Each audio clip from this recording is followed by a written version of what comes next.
Have you ever wondered how a neutral atom suddenly becomes charged? Today, let's discover how ions form.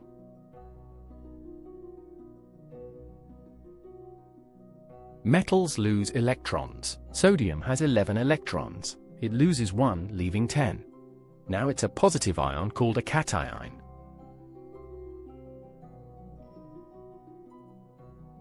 Non-metals gain electrons. Chlorine gains 1 electron, giving it 18. Now it's a negative ion called an anion.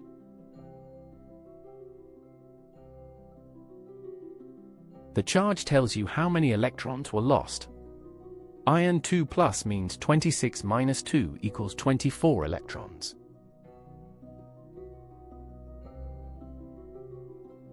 Common mistake. Students think positive means more electrons. It's the opposite. Positive means electrons were lost.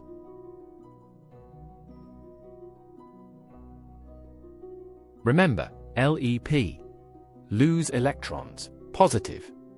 Like a leopard leaping away. That's how ions form. Subscribe to Ovasaabi for more lessons.